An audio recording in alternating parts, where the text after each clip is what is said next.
let's make this top for my new clothing brand, Pauline New York, part 5. So I finished draping the fabric on here. So now I'm going to use all these pieces to create patterns on my pattern paper. So for the stripes, I'm going to do a 1/4 inch seam allowance around them, except on the parts that are coming off of the edge or like the side seam, I'm going to add a 1/2 inch.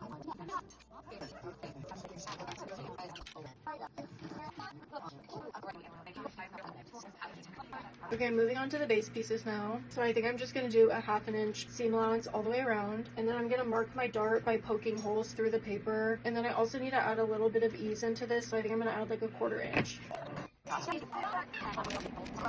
Okay, now I'm going to do the bust pieces, and I think I'm just going to do a 1/2 inch all the way around, and then I need to extend this one by a 1/4 inch, and I also extended the top stripe on the bust a 1/4 inch.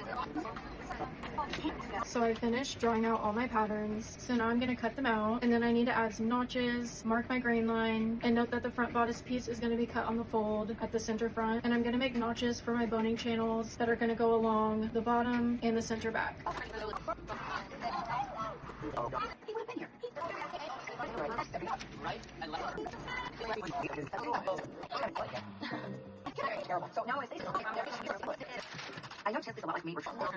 Okay, so I finished making all my pattern pieces, and on these pieces I smoothed out the darts because they were just like real wonky, and then I just marked a few notches on the side seam, that way I can line them up when I sew them together. And then for the front I have these 2 pieces for the bust, so I put a couple notches to line these up, and then for the under bust I also put notches to line up with the bodice. I also marked where my boning channels are going to be going along the bottom and along the center back, and I marked all of my grain lines, and basically I decided to just keep the straight grain vertical no matter which way the stripe is. So like this stripe goes like this, so this is the grain, but then this stripe is going to be like this, so this is the grain, if that makes sense. Like I'm following when it's on the base up and down instead of following along with the shape of the stripe. And then on center front I accidentally added seam allowance, so I cut off the seam allowance I added and made a note to cut on the fold, and then I'll cut 2 pieces of everything else except for this center front stripe, which I redid because the one that I did just wasn't right, so now I made it perfect and symmetrical. So this I'll just cut 1 piece. So now I get to actually cut this out in my fabric and sew it together, and we're going to see if everything works, if everything looks right. So go to part 6 and we'll start sewing.